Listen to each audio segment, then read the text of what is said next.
뭐죠? 트라우마가 심리적 외상. 내가 견디기 힘들 만큼 어떤 충격적인 사건이나 정서적 경험으로 인해서 정신적으로 외상을 입은 걸 우리는 트라우마로. 신체적 외상이 아니고 뭐 정신적 외상, 충격을 입은 걸 트라우마라고. 그래서 트라우마가 어떻게 우리의 말문을 막히게 하는가? 자, 트라우마는 다시 정리해 봅시다. 트라우마는 정신적 뭡니까? 충격, 정신적 외상이다 이 말입니다. 트라우마를 우리가 뇌졸중 이런 말 알죠? 뇌졸중. 뇌졸중은 크게 두 가지죠. 하나는 뇌에 혈관이 막히면 일어나는 그걸 우리는 뇌경색이라고 합니다. 혈관이 막히면 그 이후에 혈액을 통해서 공급되어야 될 산소와 영양이 공급이 안 되면 뇌세포가 죽는다 이 말입니다. 그래서 그걸 뇌경색이라고. 또 하나는 뭐냐면 혈압이 높아서 혈관이 터지는 건 뇌출혈이라고 합니다. 뇌경색과 뇌출혈 이 두 개를 우리는 뇌졸중이라고 하죠. 보통 우리가 뇌졸중을 앓게 되면 이건 엄청난 신체적인 부분에 장애를 불러오죠. 왜냐하면 우리 뇌가 우리 몸 전체를 통합적으로 컨트롤하는데 뇌에 특정 혈관이 막힌다. 그럼 혈액이 안 돈다 이 말입니다. 그러면 그 뒤에 특정 부위는 뭐 어떻게 됩니까? 산소와 영양이 공급이 안 되니까 뇌세포가 손상을 입는다. 이걸 우리 뇌 손상이 온다 이렇게 이야기합니다. 그러면 우리 언어 영역을 담당하는 부위를 브로카 영역이라고 합니다. 언어 영역을 담당하는 부위를 뭐? 브로카 영역이라고 합니다. 뇌졸중을 앓게 되면 쉽게 해서 뇌경색이나 뇌출혈로 인한 후유증에서 언어적인 부분이 안 되는 사람들이 있습니다. 만약에 우뇌 쪽으로 오면 왼쪽 몸이 마비가 옵니다. 좌뇌로 오면 오른쪽 신체가 마비가 되죠. 그러면 브로카 영역으로 가는 혈관이 만약에 막히면 어떻게 될까요?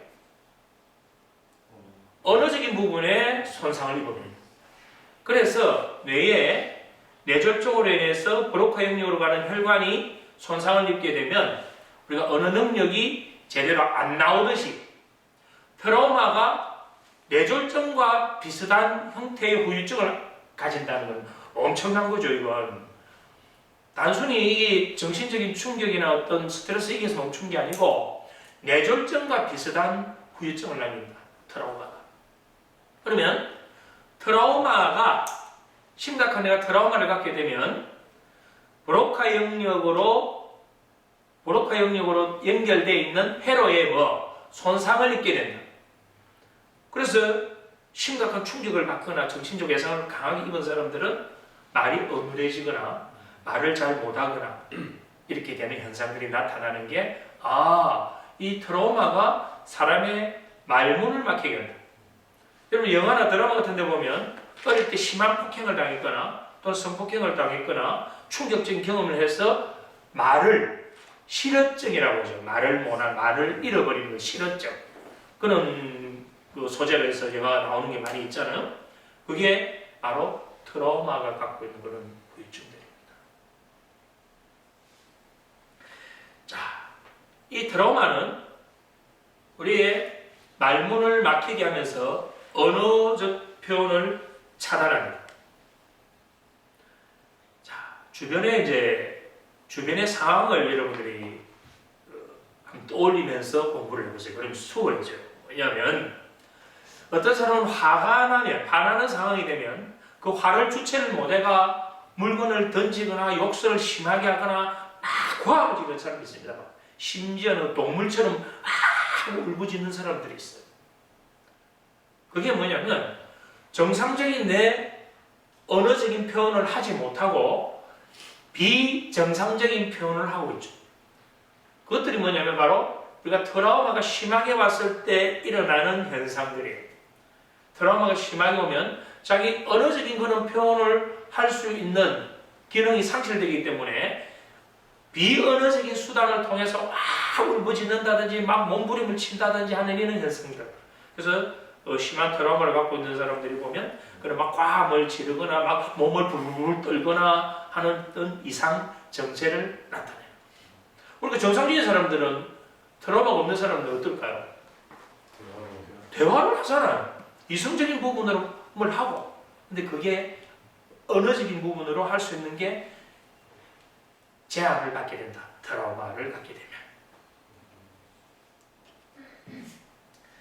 그렇게 되면 언어 표현이 차단된다는 건 이건 뭐냐면 사람들과의 관계에서 소통에 문제가 되죠. 자신의 그 표현의 한계를 가지는 것뿐 아니고 다른 사람들이 하는 말에 대해서도 어떻게 될까요? 그 특정 부위가 지금 뇌에 회로에 손상을 입었으니까 다른 사람이 하는 말에 대해서 못 알아듣지. 그걸 우리가 뭐냐면 수용성이 부족해진다. 그 다음에 소통 능력이 떨어지는 상태가 되는 겁니다. 왜냐하면 우리의 모든 학습과 경험은 어떻게 해서 뇌에 저장됩니까? 기억, 언어로. 바로 그거죠. 언어로 부화해서 뇌에 저장하거든요. 다시 보세요. 우리의 모든 학습과 경험은 언어로 부호화해서 뇌에 저장하는데 언어적 능력이 손상을 받게 되면 표현에 또는 수용에 손상을 받게 되면 우리가 하는 학습과 경험이 온전하게 될까요? 우리가 학습한 것을 언어로 보호해서 저장해야 되는데 언어로 보호하는 기능이 저하된다면, 손상을 입었다면 정상적인 학습과 경험이 어려워지죠. 우리의 모든 학습과 경험을 언어로 보호해서 저장하고 그 당시에 뭐를 더딥힙니까? 감정을 더딥히게 되죠. 감정을 더딥히게 된다 이 말입니다.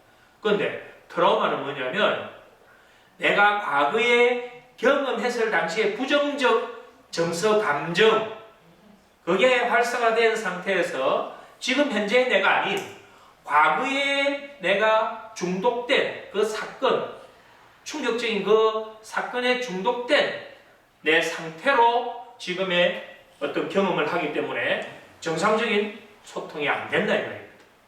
이해가 됩니까? 네. 그렇기 때문에 이런 트라우마는 우리의 말문을 막히게 할 뿐만 아니고 언어적 표현과 수용, 소통에 문제를 일으키게 됩니다. 우리는 말로 표현할 수 있으면 대부분 해결이 다 돼요.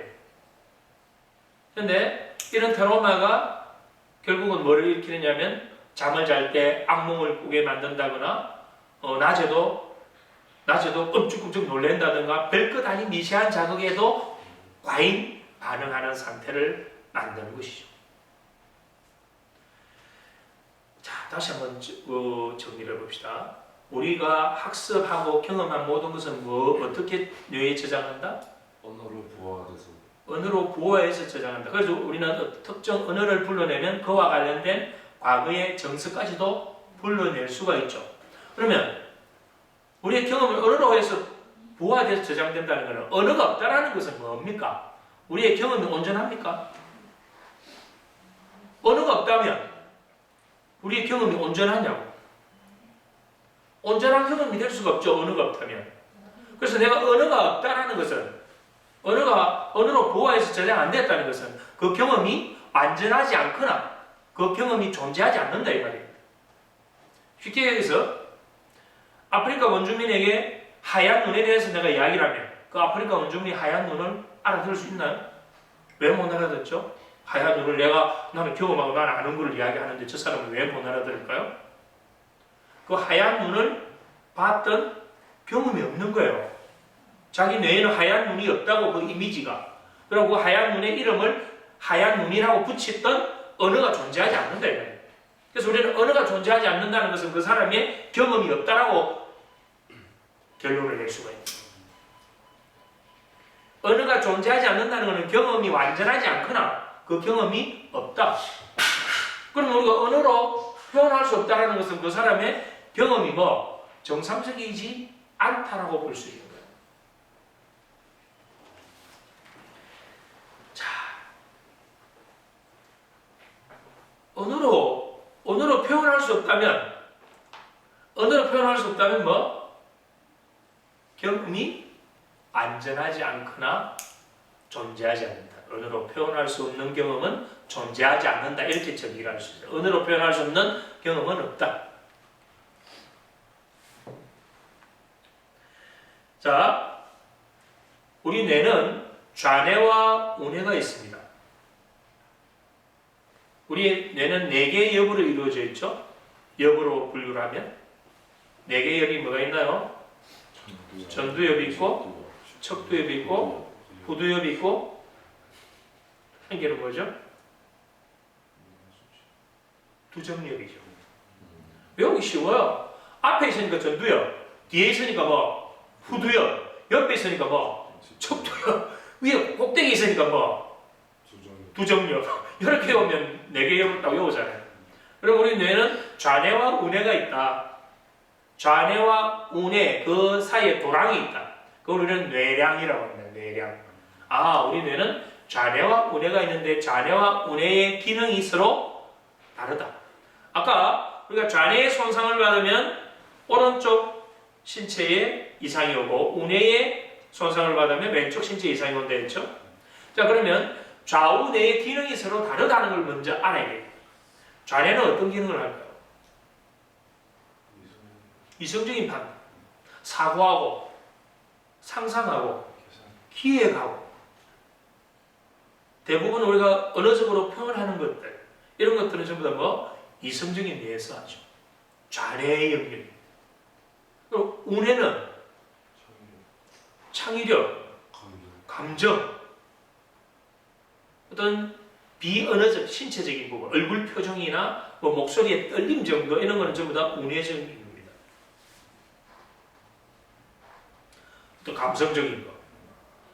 자, 그러면 좌뇌와 우뇌의 기능은 서로 다릅니다. 그럼 좌뇌와 우뇌는 뇌량이라는 그 도랑으로 해서 분리되어 있죠. 근데 우리 뇌는 뇌뿐 아니고 우리 몸 전체는 항상 전체성으로 작동된다는 건 여러분들이 수업에서 계속 배웠습니다. 우리 뇌는 전체성으로 작동됩니다. 그렇다면 좌뇌와 우뇌는 서로 다른 기능을 하고 있지만 완전히 분리되었느냐? 이걸 한번 보자 이 말이에요. 좌뇌가 이성적인 판단을 하고 기획을 하고 어떤 판단을 하고 논리적인 부분을 맡고 있다면 이건 좌뇌에서만 하느냐 또는 우뇌에서 어떤 감정적인 부분을 맡고 있다면 그건 이건 우뇌에서만 하느냐. 다시 한번 더 봅시다. 우리 뇌는 어떻게 작동하고 있습니까? 전체성으로 작동하고 이 전제가 여러분들께 알려줘야 돼요. 그러면 좌뇌와 우뇌조차도 어떻게 되고 있다? 전체성으로 작동되고 있다. 그러면 좌뇌의 이성적인 판단과 논리적인 어떤 그런 판단은 뭐에 도움을 받고 있습니까? 우뇌의 도움을 받고 있습니다. 내가 이성적인 판단을 하는 데 있어서도 뭐냐면 내 안에는 감정이 거기에 묻어 있다 이 말이에요. 이해가 됩니까? 그래서 아까 언어가 보호화돼서 뇌에 저장될 때도 뭐가 묻혀 들어갑니까? 감정이 묻어져 들어간다. 그래서 이 전체성을 여러분들 이해를 하면 공부가 이제 털이 탁 잡혀집니다. 거꾸로 이야기해서 내가 어떤 감정적인 부분을 드러낼 때도 사용할 때도 100% 감정만 쓸 수 있나요? 그렇게 된다면 그건 짐승이 되는 거죠.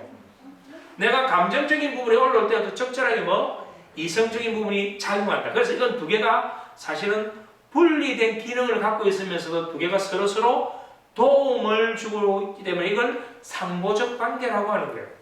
그래서 두 개는 서로 협력한다. 좌뇌와 우뇌는 뭐한다? 협력해서 무슨 시스템? 하나의 시스템으로 가동된다. 우리가 배울 때는 좌뇌, 우뇌의 기능이 이렇다라고 구분하지만 실제로는 구분할 수가 있습니다.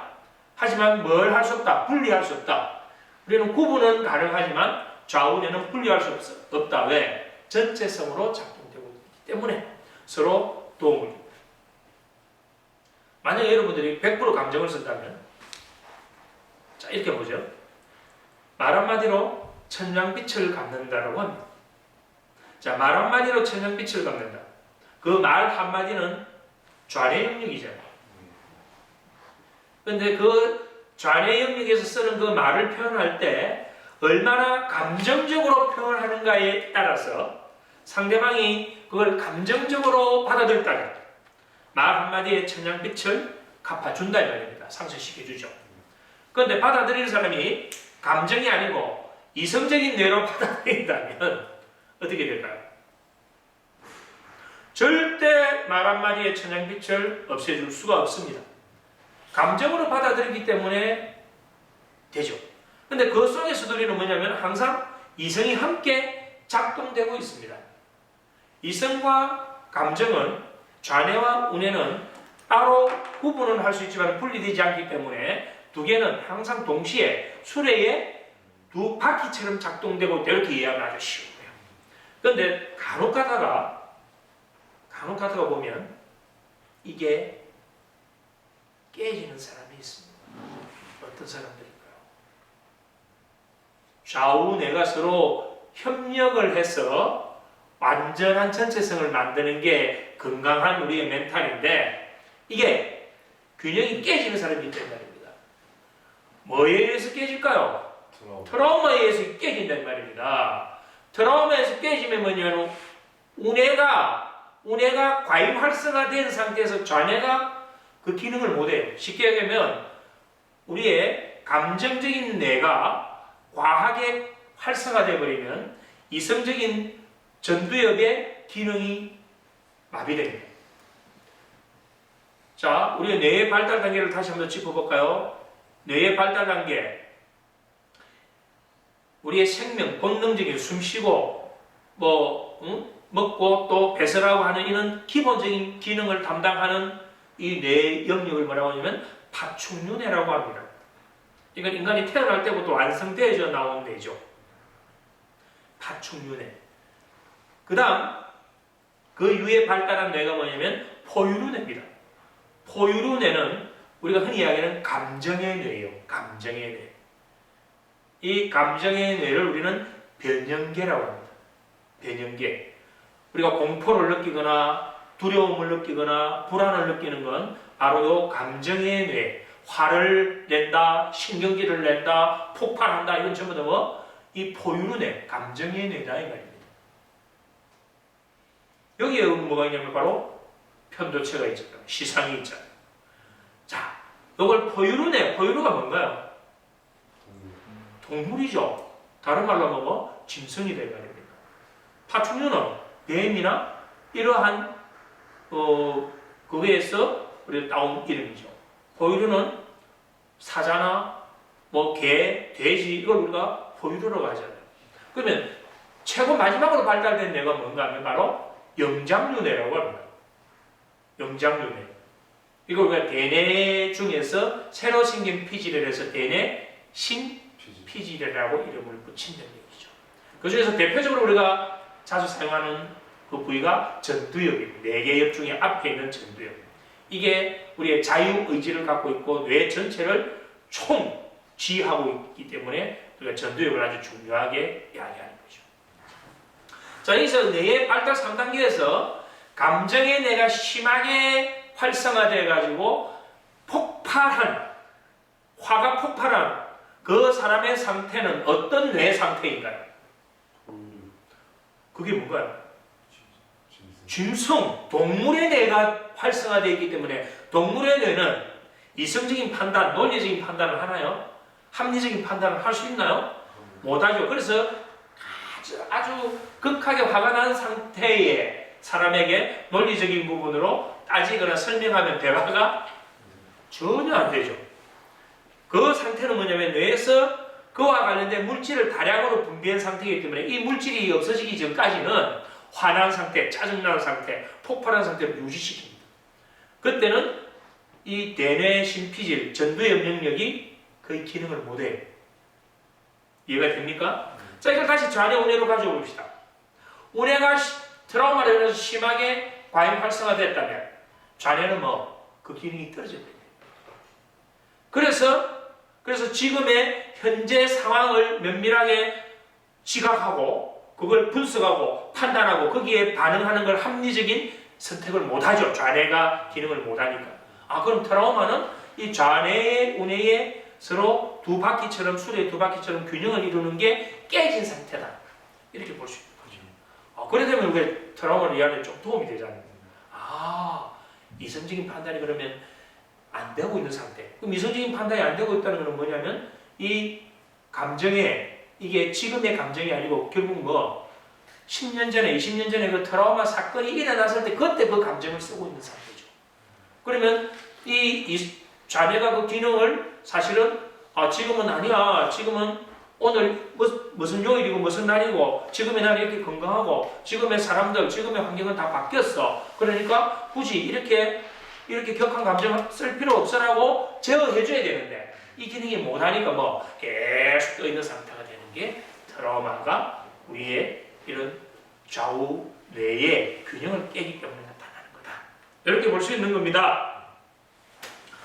그래서 우리 좌뇌와 우뇌는 서로 상호 보완적이다.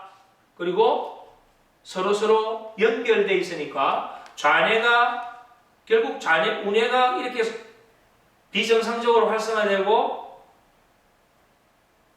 어떤 중독 상태를 일으켰다는 것은 장기적으로 좌뇌에도 문제가 일어날 수밖에 없다. 그래서 우뇌로 인해서 좌뇌까지 나중에 합리적 사고를 못하고 정확한 지각이나 정확한 해석이나 정확한 판단과 반응을 못하게 만들어버리기 때문에 이걸 우리는 비국소성이라고 합니다.